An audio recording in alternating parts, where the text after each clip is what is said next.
And welcome back to Jeff Koinange Live here at Citizen Television. It's going to be a great show today. We're talking to some youthful legislators and, yes, the future of Kenya, sitting right here on this bench. That's what we're going to focus on. Aspiring senators, actually. ODM Secretary General Edwin Sifuna is an aspiring senator in Nairobi County. Yes. And M. Ngwen, Member of Parliament Alex Koskei, also has declared his intention for the Nandi County senatorial seat. Gentlemen, good to see you both. Thank you so much.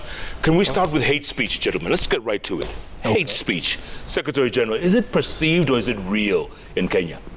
I think it's very real because you can always tell from the consequences. For the people who have suffered the consequences of, hate speech, it's very real. For the people we buried in the Rift Valley during the 2007 post-election violence, it's very real. For the people who are displaced, the people who lost their property, the people who are maimed, it is very, very real.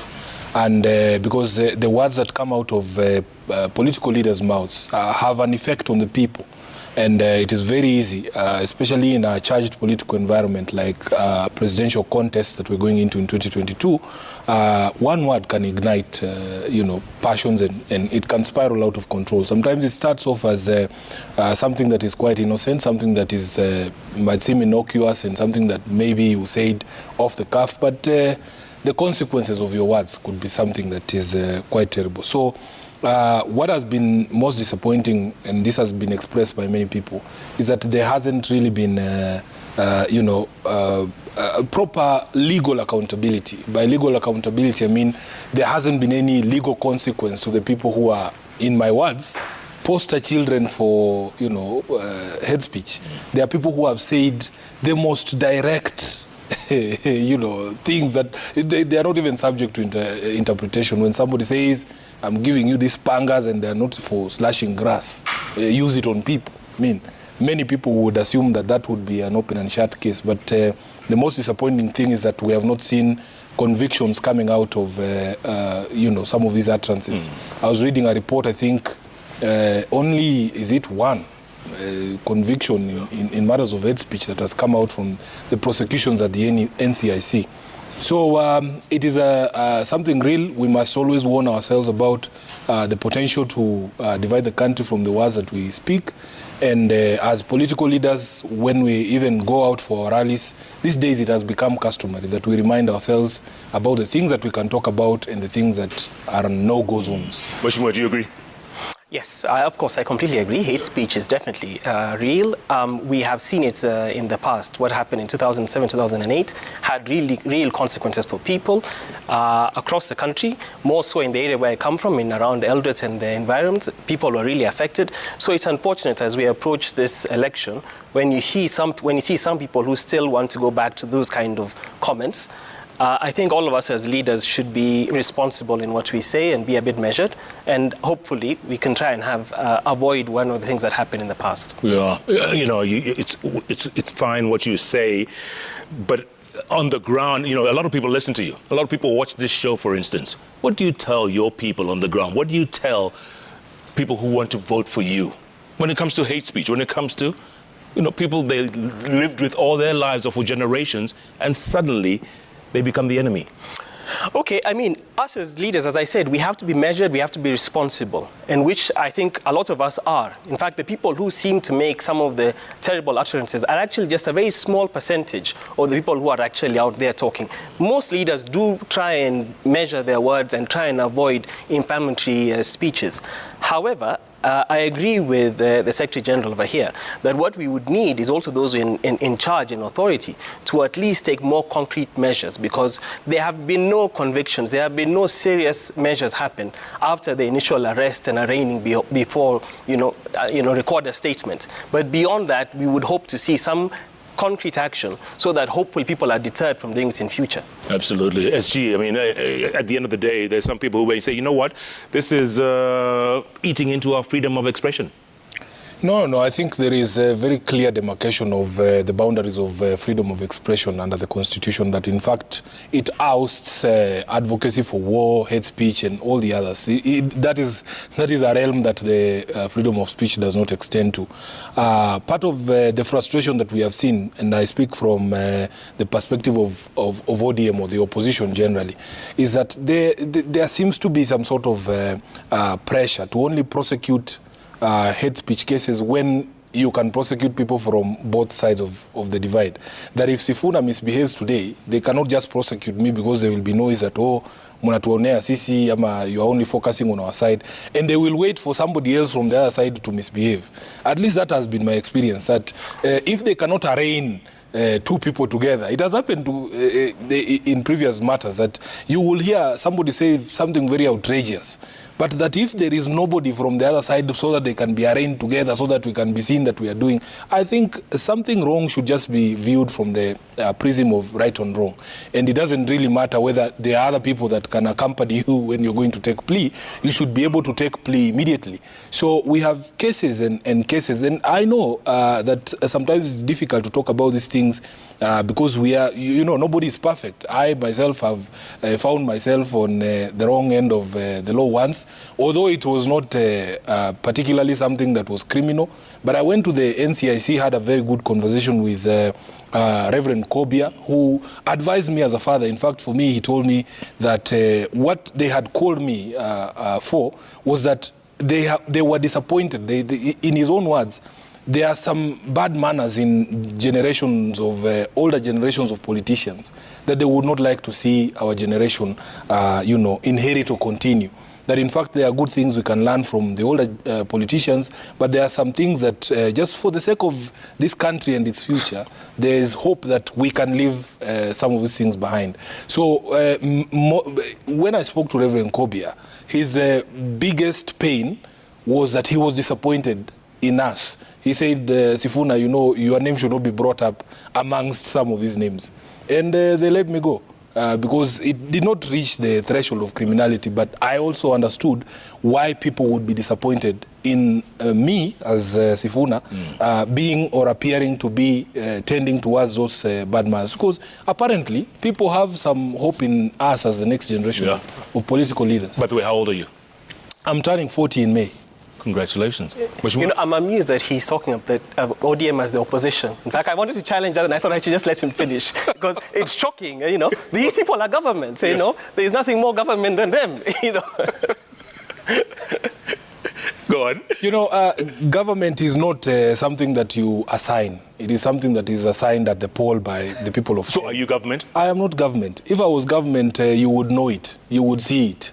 And we do see it. We do see it in their rallies. We do see security. We do see them being escorted with government machinery. So we definitely see that this is government. You see, the beauty is that I came here with my car. We will walk outside after this show and you can show me the security that Sifuna has. Because if government has assigned the SG of ODM any security, you would see it. It's not something you can hide. So we have fought these claims from the time that the handshake happened. I can guarantee you, my friend, if ODM was a government party, you would probably be speaking to a cabinet secretary, Sifuna. None of the people in ODM sit in cabinet. Your party leader is still the deputy president of the republic. He's the one who sits in those cabinet meetings. There is not a single ODM appointee in cabinet. And they like to throw this thing to us so that they escape responsibility. There's a responsibility that the Kenyan people gave to the current government at the election. If you are unable to do the job, please don't scapegoat. Just accept that you have been unable to do the job. And as Baba said, get out of the way. In 2022, we show you how this thing is done. Mahesh, you have to respond to this, huh? Look, it is extremely clear that there is a preferred individual who the state machinery is working towards, and that is definitely Baba, as he's just mentioned. And so, when we look at everything that is being done, clearly it is in one direction. So I would politely refuse to agree with what you have said. And going back to what you were mentioning earlier about hate speech, the other unfortunate thing also is the rhetoric. Recently in Parliament, when we passed the Political Amendments Act, you saw the kind of scenes that were there. Very chaotic, very violent, very confrontational. Personally, I thought, and I still think, that it's an extremely bad idea to try and change the rules of an election during the year of that election. And it was very unfortunate, I think ill-advised, to try and bring amendments to the election law, knowing full well that we have an election less than 1 year away. And that is what caused that kind of friction, that kind of tension. And moving forward, I would hope that them, because they are indeed in government, they're the ones setting the agenda for some of these things. I would hope that they would try and avoid doing things that are inflammatory. After all, they have said many times that they would like, through the handshake, to bring Kenyans together. And there is no better way to bring Kenyans together than trying to avoid things that are divisive and inflammatory, like what happened in Parliament. It was so simple to call MPs and say, let's try and have a consensus on this issue.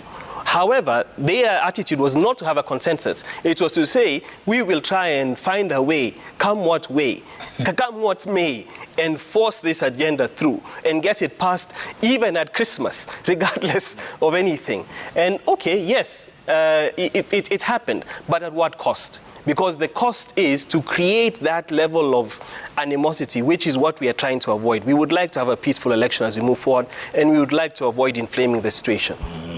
You know, SG, Mheshimiwa mentions the political parties bill, right? Yeah. So on that note, how will it affect you? How does it affect you? You know, it's he's the MP here. I have not gotten to Bunge, so he knows that the legislative authority of the people of Kenya is vested in Parliament, and that bills ordinarily go through the process that this one went through, and that in fact in Parliament decisions are made by vote.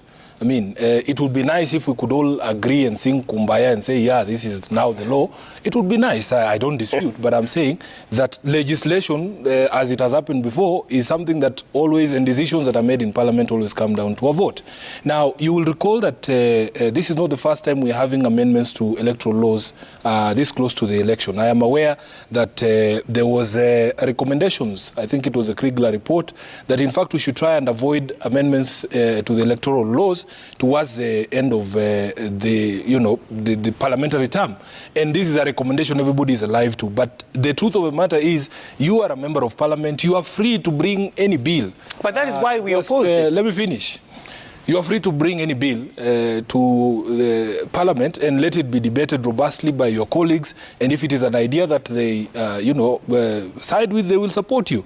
But you are one of those who, in fact, if you Google his name, he is the top of the list of MPs who never speak. In fact, he hold on. More. That is unfortunate, actually, that you're trying. I think you should address the topic, because the point... Go on, just a minute. No, because the...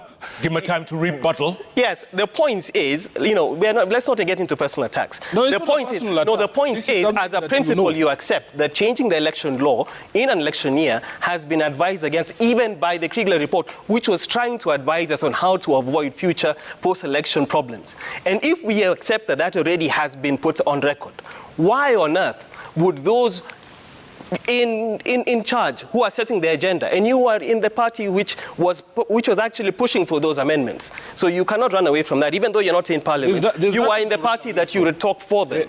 Now, why on earth would you then push this kind of law, knowing full well, and you say that you do know that this was in the Kriegler report, so it's not as if you're ignorant, you do know the situation, yet despite knowing that, you do this, which what we said was that at that time, when you were bringing the thing, it was ill-advised, and I would have hoped it's not have been done. It is akin to if you're having a football match, you wake up, just before the referee is about to start the match, somebody comes up with a new story and saying, this time we will play the match like this instead of like that. It's not a really good practice, it's not the way people should do things, and it's unfortunate it has happened. What we just hope is that we move forward. As we move forward, we try and avoid doing things that can inflame people, and try and see how we can create consensus. Bringing a bill and a law before Parliament is not to create inflammation. I mean, it is something to be debated. It is a law. You remember yourself that it is in the Kriegler report. I am aware of that report and the recommendations that were made there because of the difficulties in implementing some of the recommendations or the laws that are passed, down the road when we're close to the election. The IEBC has protested this, that it probably needs to change things, their timetable and so on and so forth, even us as political parties. But we see positives in some of the proposals in the laws to deal with the question of party primaries, for instance. We have had a problem with political parties using registers, for instance, or people who are not members of those political parties participating in the primaries and causing all sorts of problems. We now have some level of clarity in these new amendments. The proposal that I think brought the greatest hit was a proposal to allow for these coalition parties that then are able to run candidates on their own. But I don't see how that affects anyone, in any significant way. We have had coalitions before in 2017. We were in the NASA coalition. The only difference was we could not run Raila Odinga as a presidential candidate for NASA, and he was on the ballot as a presidential candidate for ODM. What difference? What is this heat that is bringing? The only problem that they are upset is that they lost, because they have been touting these parliamentary numbers and strength. Every time we see a meeting at Karen, we are told we have 170 members of the National Assembly. And when the rubber meets the road, Jeff... No, look, on that particular day in Parliament, they say we are creating... despite a lot of intimidation and despite having all of the other leaders on one side who are essentially what Raila is, I don't even know what the Azimio la Umoja coalition on one side, that whole group were just about all the numbers that they could muster to try and pass the bill. It was by a tiny fraction. So on our side, we do have the numbers. You can actually see when you look at the results that there is actually a very strong side on our side. And it is not just the numbers for, as I said, for just purposes of creating tension, but it's a purpose of trying to move the country forward in a positive way, which is what we all want to try and see. Mahesh, let me ask you, how does a political party's amendment bill, how does that affect you? Well, it doesn't really, on a personal level, it doesn't... As a party? As a party, it's not that... One of the things that we do not want as a party is that we do not want to have further regulation in the management and the running of political parties, because we think that the law at the moment gave the political parties an ability to engage and to regulate themselves. Having this law has put a lot of powers at the registrar, which I do not think is helpful. It actually even allows them the ability to regulate the kind of slogans, the kind of speech, the kind of things that they can say, which again, I don't think it is healthy for a democracy. I think it is better if a democracy is allowed to have the parties regulate themselves, to say what they would like to say. And if indeed anything goes against the law, then there are other institutions that can take care of it. But having the registrar of political parties regulate everything, and then also when it comes to the issue of the coalitions trying to change the rules at the end of just a few months to the election, again, that I did not think was a good idea. So those are the kind of things which I feel we could have avoided having. And at least even if we did really need to have it in the law, I think it would have been fairer to have a consensus and bring people together and see if we can agree on something which becomes now a level playing field for everybody. SG, you've been Secretary General for how long now? I think this is the 5th year, because I took over in 2018. It should be the 5th year. We're into the 5th year. Yes. So, and you've decided now you're going to try your hand.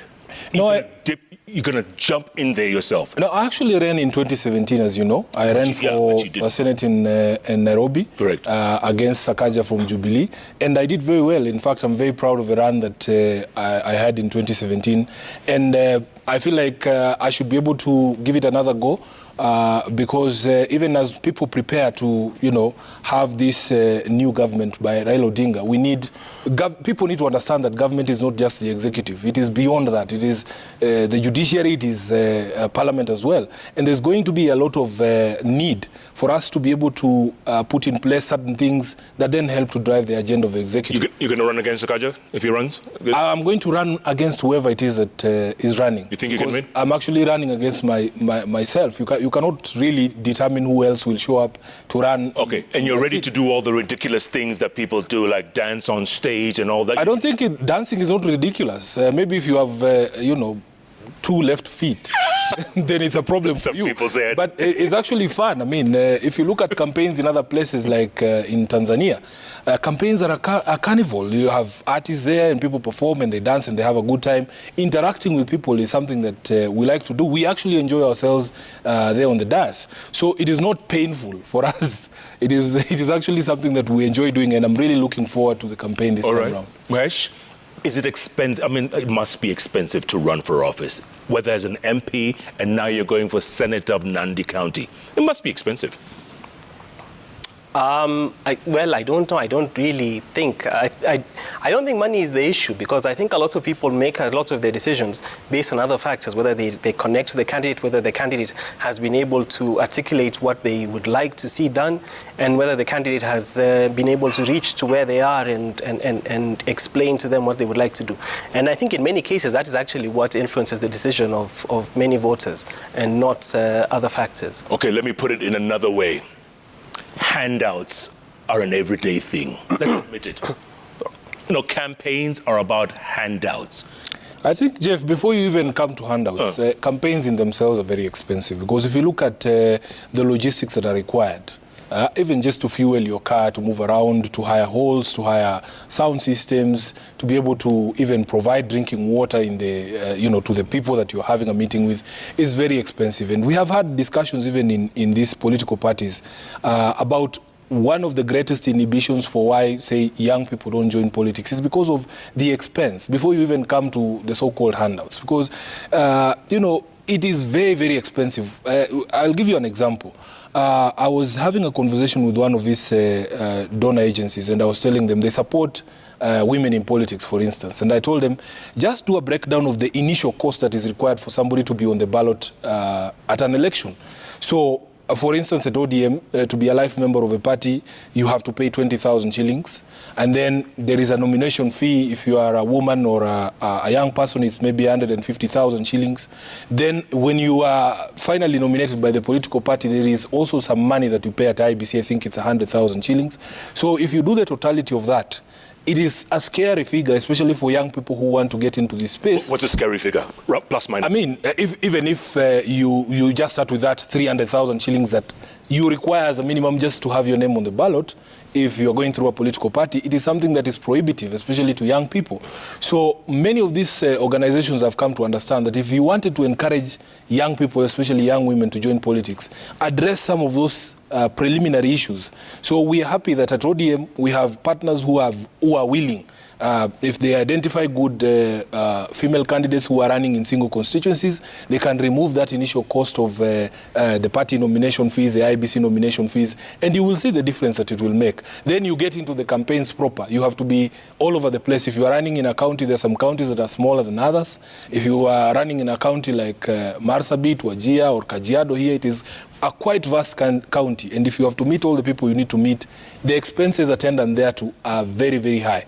Then, of course, you come to the question of handouts, that sometimes there are people who have entrenched this culture of handouts in politics such that the rest of us are dragged into that, If you make your campaigns about money, that every time people see Sifuna, they know he's carrying 2 million shillings for the youth, 1 million shillings for the Mamamboga, and it results in all sorts of problems. You have seen the problems that the deputy president has run into in Jacaranda, in Kondele. Then they come and say, oh, it's ODM. But people know that you're carrying money. You're going to have a problem. That problem in Jacaranda. Go on, Mahesh, you're saying? Yeah, they are the ones who caused the problem in Jacaranda that he's just mentioning. I mean, it's really responsible for him to bring that in, because on that particular case, it was a case where some well-known youths came and disrupted a function of another leader, and that again is something which should be condemned. We should try and discourage it. Whenever anything has happened, where a situation where the former Prime Minister has toured or has gone to any area that is perceived as a stronghold of the Deputy President, the Deputy President has been on record to try and ask everybody to receive the former Prime Minister well and make sure that the function happens peacefully. When this case happened in Jacaranda, one would have hoped that leaders such as himself and also the former Prime Minister would have come out very clearly and unequivocally and condemn any kind of violence and say that they do not encourage that and tell their supporters that we cannot tolerate this. However, what has come from their end, it's been almost some kind of bemusement. In fact, I remember I heard one of them, I think it was one of these people said that it was the deputy president himself who organized his own stoning. I mean, that is ridiculous. There is a reason. No, some of these things are ridiculous. And what we just need to have is across the board to have leaders condemn violence of any kind and try and tell people that we shall not tolerate this. And like what happened in Jacaranda, especially because many of those people were the supporters of the former Prime Minister, you would have hoped that he and as also the Secretary General who is here to actually condemn it. And I would ask you, one SG, yes, right now. I mean, instead of responding with some amusement, I'm honestly telling you, the best thing is to look in the camera and just say that you condemn it unequivocally, regardless. Any kind of violence should be condemned. You're not going to tell me what to do. I am laughing because I know the characters we are dealing with, Jeff. Let me ask you a question. Yesterday, the Deputy President was in Kibra. Kibra is our bedroom. What happened there? Nothing happened because he's going into a constituency to meet the people who are there. You know? He's moving, he went to DC grounds, he spoke to the people who are there. Why was he not stoned? Now, the difference with Jacaranda is that he's importing people from other places to come and attend his rally, and he's paying them. And these young people know. The problem in Jacaranda was that these young people were asking them, you are bringing people here, and we are here. And you are paying them to come. We also have stomachs. He went to Nyanza, for instance, and he toured the entire Nyanza and ran into problems only in Kondele. And then it becomes, oh, ODM must apologize. He was stoned in Nyeri, in Kieni. You didn't hear anybody in UDA asking any political party to apologize for the violence in Nyeri. Why is it that only ODM is always called out to apologize for the things that happen? First of all, they are the architects of their own misery. Because you walk around with cash, telling people that, oh, I'm going to give this X and Y and this. And in these places, I have been on the ground, and I'm sure he has been too. They are always different groups, so that if you sort out one group, you give them handouts to one group, you must sort out the other group. It is just the truth. If the Deputy President today condemned the culture of handouts and stopped carrying around money to his rallies, you will see these things just die down. So there is no explanation why you would be stoned in Jacaranda and not in Kibra. Why? What is the explanation? And then finally, there is nobody who walks around with a label or a number plate saying this is an ODM supporter or this is a Raila Odinga supporter. He says they are well known. Please, take this information to the police. Yesterday, the day before, we issued a statement and we said we welcome the investigations by the police. But just like the conclusion that was reached in Kondele, that in fact they are the ones who planned that stoning themselves, I can assure you, Jeff, the conclusion by the police about Jacaranda will be the same. Mesh, I see you shaking your head vigorously. No, I mean, I reiterate what I said. Violence of any kind should be condemned, and nobody should try and somehow make an excuse for it. It is akin to blaming a victim for being a victim of crime, and saying you should not have done that or you should not have gone this.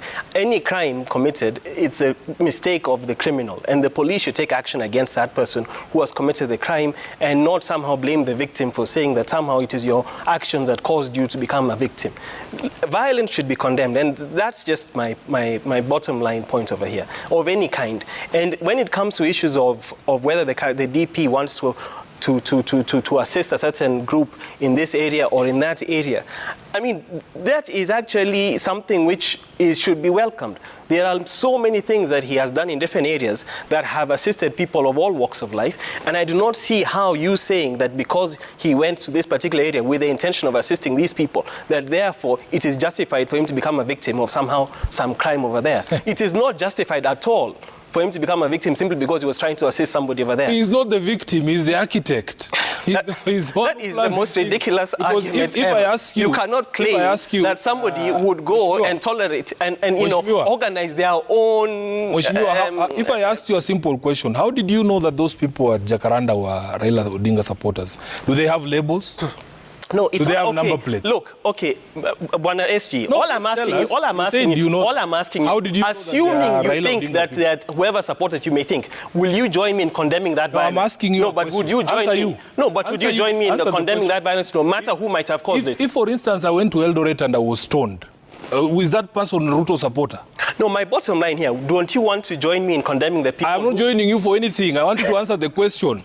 Is it possible that if I'm stoned in Eldoret, that well, you see, this is why we sometimes say that when we look at the side from the ODM, that there is an element where they seem to use violence as part of their campaign tactics.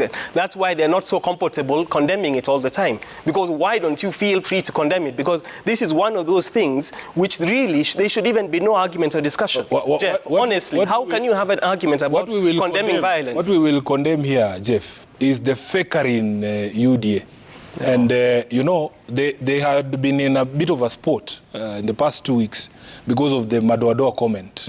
And they have been looking for a way in which they can drag everybody else so that they can divert attention from this Madoadoa thing. We have said very categorically, this Madoadoa Msalaba you will carry alone, because we were not there when you were. And in fact, you people went and pretended to issue an apology. Yes, it was issued and condemned. Not an apology. I wish we had that document that Veronica Maina put out. That's not an apology. There's no contrition in the document. He's just saying, oh, other people also do this, other people also said this, we have not seen this, but they were explaining Linturi's words. That's not an apology. If you are just explaining what Jeff Koinange said, you are not apologizing. Even the deputy president, when he was speaking, I think it was in Bomet, what he was saying, he was reiterating what Linturi said and trying to explain to us what he meant. We know what the word Madoadoa means. We don't need to explain it to us. But Mahesh, so if you are contrite, you just yes, we did apologize for it. We did actually say, okay, we did say that we apologize for it. We did condemn the remarks, and we did say that we welcome the agencies, investigative agencies, to take action on this matter. And we said all that we did say is that let them be fair and take action on any other matter that might also arise on both sides and be fair. And we did say that clearly. And look, that is on record. And if I know you want to shake your heads, but it is on record and it is there. And I'm sure even this station carried it, and it is there on record. Yeah. Mheshimiwa, a moment ago, you were talking about the costs of running for an elective office, right? Yes. And this is what you were saying, and you both agree, it discourages a lot of the young people from seeking higher office. Absolutely. So the question is, does corruption follow politics?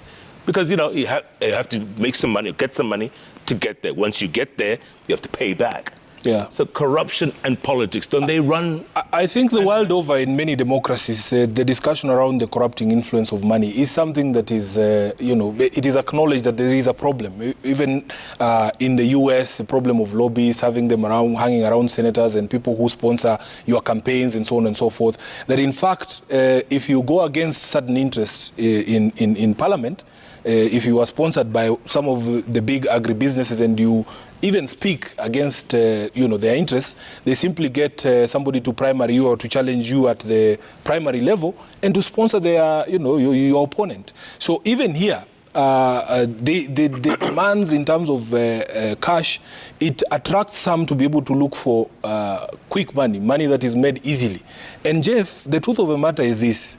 Some of the money that we see in campaigns and politics cannot actually be explained because, you know, you are in charge, for instance, you are in charge of two enterprises. A public enterprise, you are a president or a deputy president of a republic, and you also have your so-called private businesses.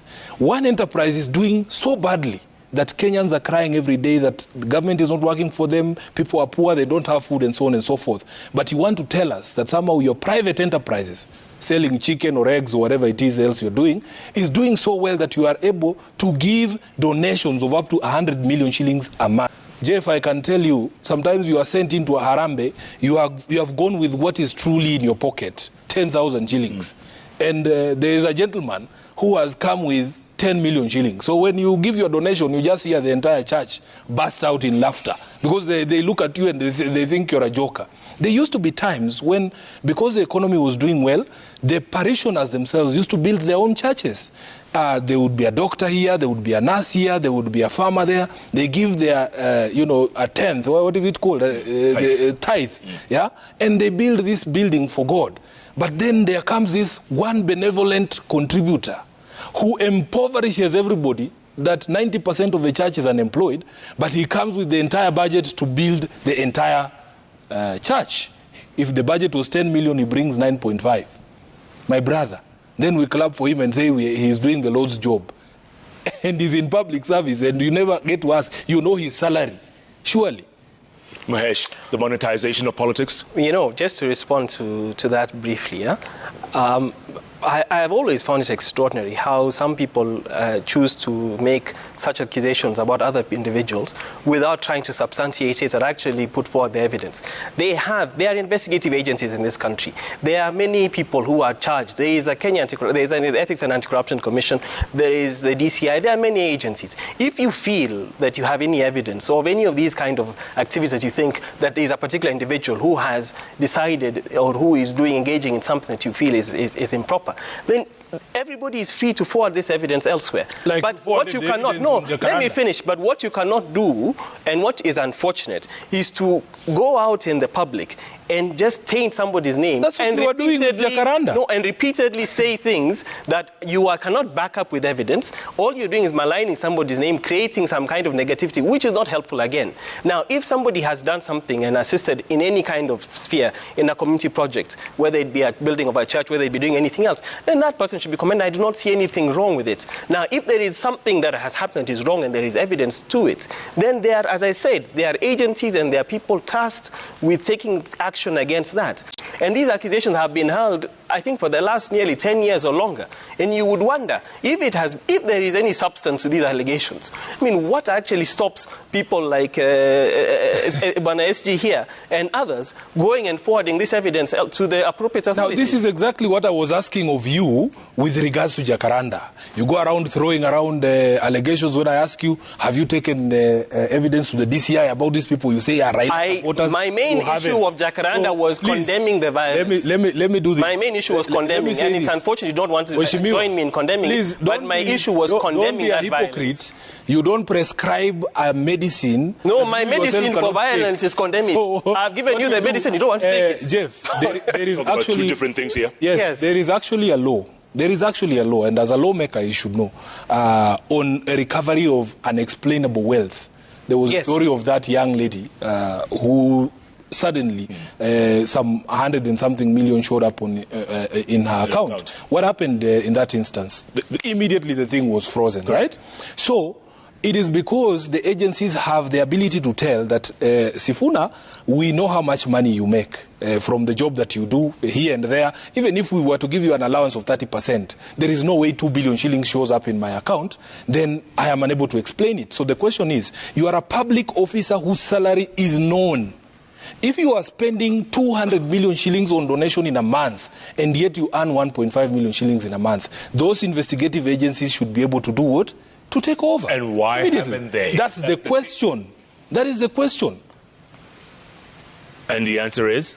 And the answer is... That's my answer is that there is no evidence about it. No. I mean, it's Occam's razor. It's the simplest answer. If you remove everything else, and without going to a very complicated solution, Occam's razor will tell you the simplest answer is often the truth, which is that there is no evidence. And that's the simplest answer here. The question then I would ask... Yes. The question I would ask, Jeff, what evidence was there before this young lady's account was frozen?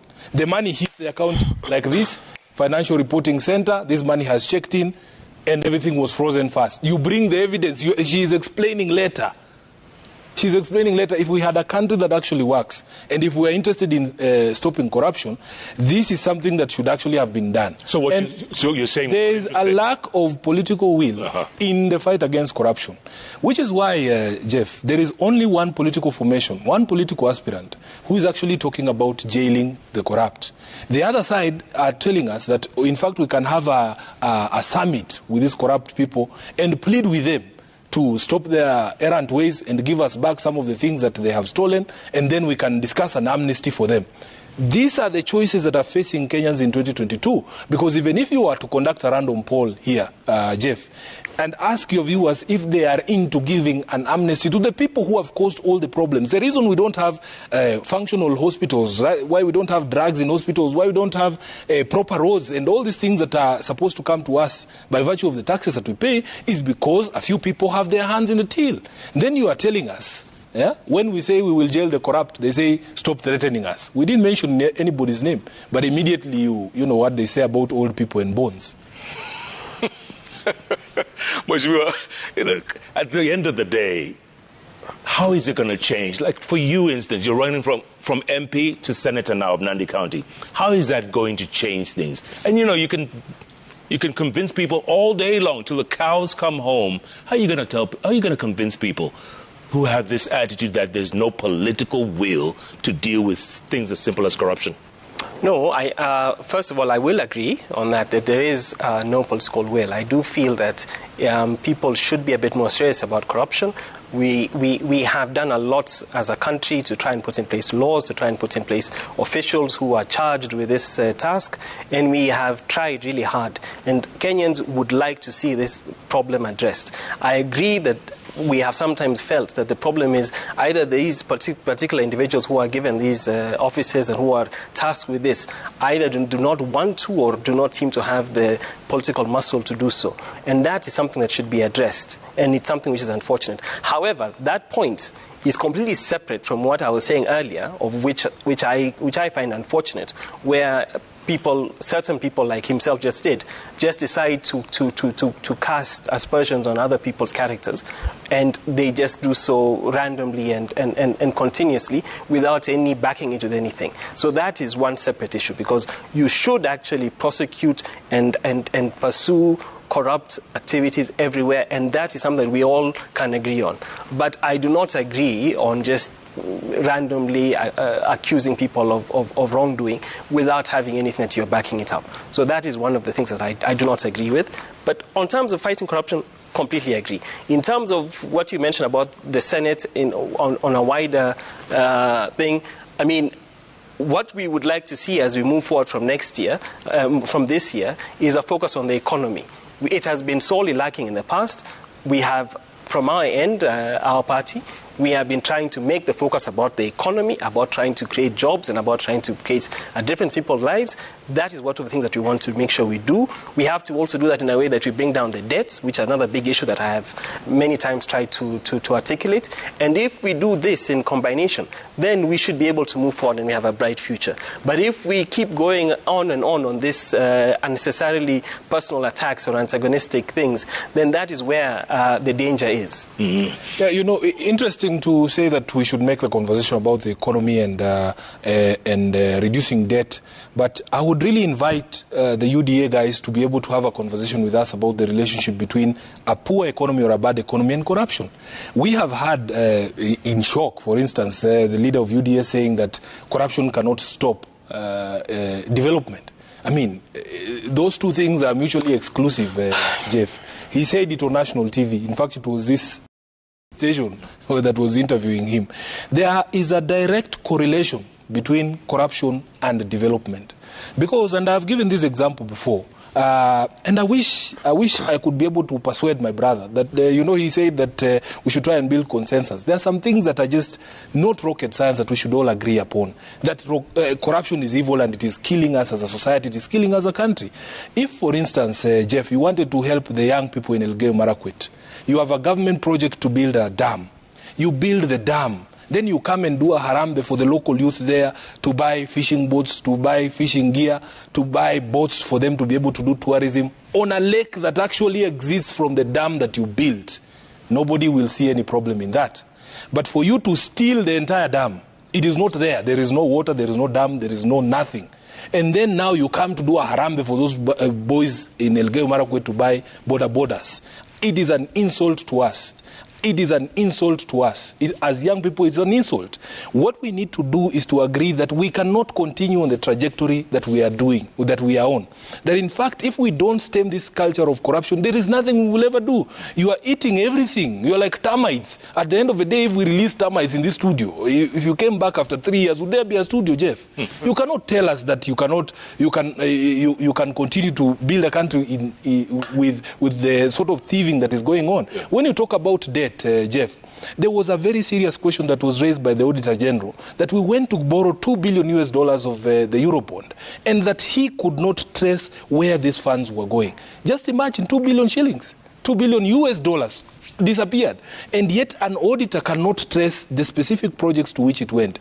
We as Kenyans, together with our children and the generations to come, have to pay this debt. By the way, your party was very vocal about correct. that. Absolutely. Actually, Jeff, very silent. No, Jeff, I will say this because on that issue of the debt, I actually had initially proposed legislation to try and create a ceiling on debt.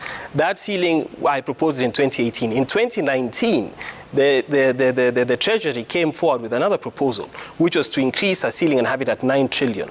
In the parliamentary debate that happened in 2019, the only reason why that figure was passed, a much higher figure than what we had all initially hoped for, because at that time our debt was about 4 trillion. The only reason why it was passed was because of the votes of ODM MPs who ganged up and supported this agenda. And for us who are, and I am a Jubilee MP, so I, along with other people who are in Jubilee, who are completely opposed to that, despite the fact that we were in Jubilee. And we would have actually carried the day had this orders from above, which is the party leader, the former prime minister, together with the ODM party that you're there, had they not marshaled up their MPs to support the ceiling. So it was one of the biggest tragedies that took place then. It's something which personally I'm very disappointed that happened. I wish it had not happened that way. And that is why when now I listen to them talking about what they want to do about the economy, what they want to do about the changes, I find it very rich that they should talk like that now. Yet part of the reason why we're in the problem that we are in is because of their votes. No, you should. But by the way, our debt now is what, 11, 12 trillion? No. It's about 8 trillion. It's projected to hit that ceiling of 9 trillion next year. Jeff, you should. I mean, sorry, this year. We're already in 2022. You cannot say that a motion by Parliament to increase the debt ceiling is the reason we are in the position we are in. We are increasing the debt ceiling because we have hit the ceiling that was there. How did we get to the ceiling that required then we raise the ceiling? That is the question we're asking. Look, and by the way, debt. There was no ceiling in 2019. The debt in itself is not a problem. All countries take debts. In the US, every time 3 months you hear they are, putting forward a motion in Congress to raise the debt ceiling. The question is, Jeff, and this is a discussion that the UDA people are not going to run away from.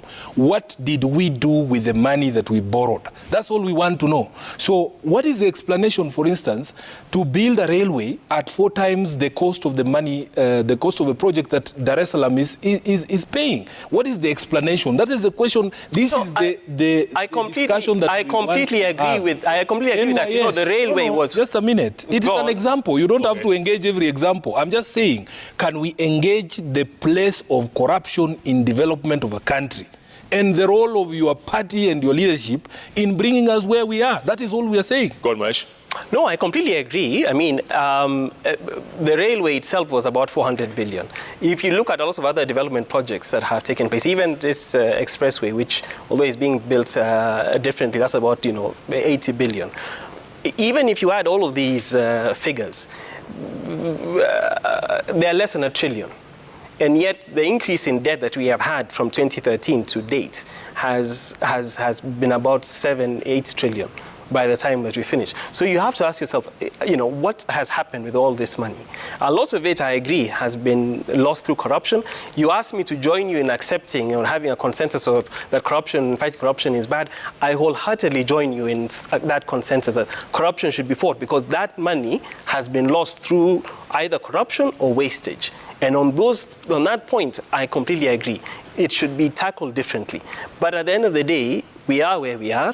We are now trying to move forward. As we move forward, we, as the UDA party, have the only ones who have actually talked and made the economy and focusing on dealing with the problem of the economy front and center of our agenda. What have you Before we were talking about the economy, for a very long time, those on their side had been talking about constitutional changes and BBI and other changes that we were saying at the time were not going to address the key issue, which is the economy. And it's only recently, when after the BBI appeal failed and everything, that we have seen them, and we welcome that, we have seen them actually trying to now talk about the economy. Because it's only by addressing this issue of the economy, to see how you can bring down the expenditure, reduce wastage, and address corruption, that we will finally be able to manage our economy. I am interested on the UDA position on corruption. What have you proposed to do about it? Look, ultimately, it is about getting political goodwill and making sure that the people in office do their jobs. Because in terms of proposing legislation, the legislation exists. In terms of giving resources, they are very well funded and resources are there. In terms of assisting them and giving them support, I have sat in Parliament all this time. I cannot think of any time when any MP or any committee of the House has failed to give every support that has been requested of them by any of these agencies that are tasked with these responsibilities. So on that issue, that is there. What we just need to do is to hope and pray that after the election, we have goodwill and we try and empower them and allow them to do their jobs. Okay. I asked SG before how old he was. How old are you? I'm 39. Wow. You're about the same age. Yes. You know, they may disagree on a lot of things, but they do agree on one thing. Corruption is the big C in Kenya, the big cancer. Let's take a break, gentlemen. Come back. And I'm going to ask you, what's your party going to be looking for in a running mate? It's very important. A lot of people are asking, what are they going to be looking for in a running mate? And also, going forward, the future of this country. Is there hope? You guys are both under 40. You're literally under 40. You are the future. We're talking to some really smart, brilliant young leaders of tomorrow and today, of course. ODM Secretary General Edwin Sifuna. By the way, there was a Sifuna back in the day. Any relation in government? Yeah, he's my uncle. He was a member of parliament for Bumola and Lawrence Sifuna. Yes. Well done. He's watching someone, I'm sure. Say hi. Good stuff. And of course, Henry Koskei's son. My founding chairman. That's right. He's the chairman of ODM. Yes. What is he up to now? I'm sure he's watching. Good answer. Good answer. And keep tweeting at Koinange Jeff at Citizen TV Kenya. The hashtag JKLive. JKLive takes a break. We'll come back and also we'll go to the magic wall. Get your reaction. What you think about the leader.